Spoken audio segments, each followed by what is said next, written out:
Bursa Malaysia Securities has publicly reprimanded and imposed a fine of 350,000 on RHB Investment Bank for 2 breaches of the listing requirements, including failing to conduct proper due diligence in relation to the proposed listing of an ACE market applicant as its sponsor and principal advisor. The second breach is over RHB IB's failure to immediately notify Bursa of material developments concerning the applicant's business, operations, future plans and prospects after the initial submission.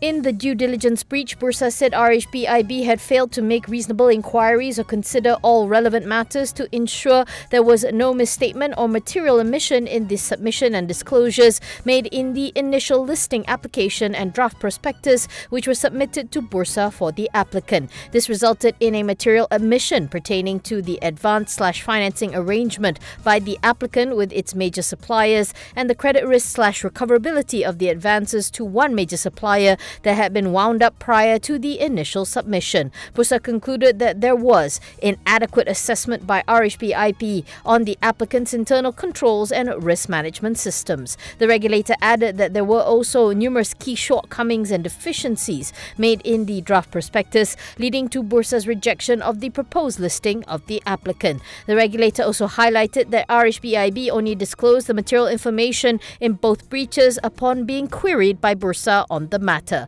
Bursa said that RHB IB had failed in the discharge of its duties and said that it was not acceptable that the bank had merely relied on the applicant and other advisors to highlight the material issues and only undertook the necessary inquiries assessments upon being queried by the regulator. Bursa also pointed out that its finding of the breaches and the imposition of the public reprimand and fine on RHB IB were made after taking into consideration all facts and circumstances of the matter, adding that this was not the first time the investment bank had breached the listing requirements. Besides the fine and reprimand, RHB IB had been required to table Bursa's decision to its board of directors and conduct a comprehensive review and assessment on the adequacy and effectiveness of its internal policies, processes and procedures relating to its role as an advisor/sponsor.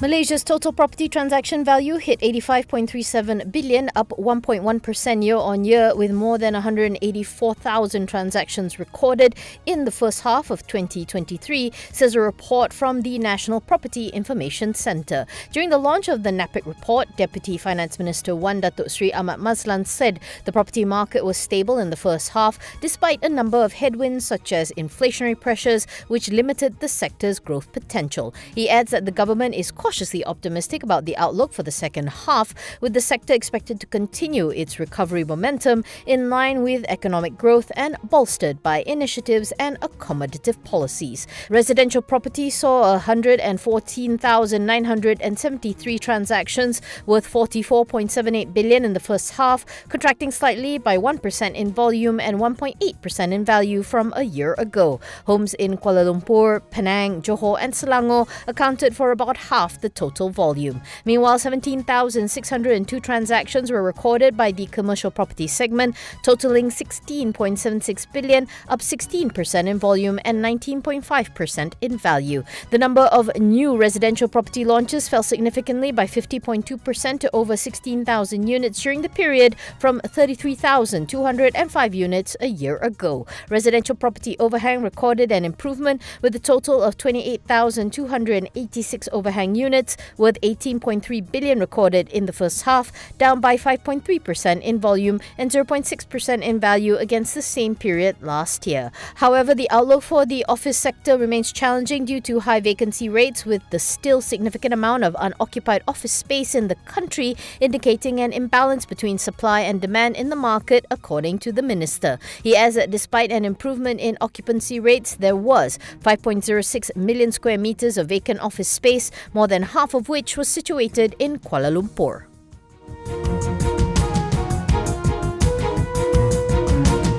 Tenaga Nasional's indirect 70% owned subsidiary Southern Power Generation has been allowed to proceed with its challenge of additional tax assessments from the Inland Revenue Board amounting to 78.49 million via a judicial review. In a BOS filing on Thursday, TNB said the High Court had granted SPG leave or permission to commence a judicial review against the notices of assessment issued by RRB dated May 26 for additional taxes for the year assessment of 2017 and 2021. The court also granted the unit an interim stay of all further proceedings, including enforcement of the notices, until a hearing fixed for January 11, 2024. The remaining 30% of SPG is owned by SIPP Energy, a company linked to the Johor royalty. SPG operates two 720 megawatt combined cycle gas turbine power plants in Pasir Gudang, Johor.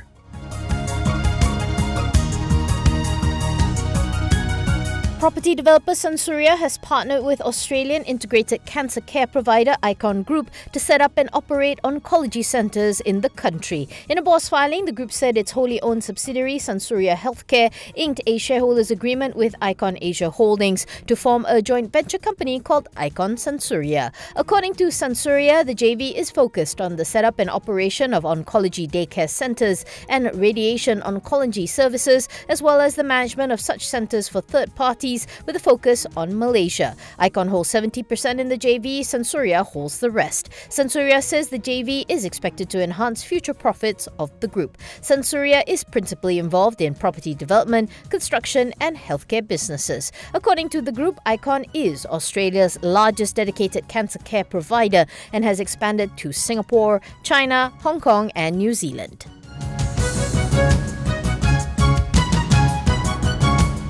Further discussions between Malaysia and Singapore to create a Johor-Singapore Special Economic Zone will be followed by an agreement on terms of reference next month, says MB Dato' On Hafiz Ghazi. Last July, the two countries agreed to create a special task force to study the establishment of the SEZ, which is expected to report its progress to the leaders at the Malaysia-Singapore Leaders Retreat scheduled for October. On Hafiz said the Johor-Singapore SEZ could make Johor like the city of Shenzhen, which flourished after 4 decades of being a SEZ, according to a Bernama report.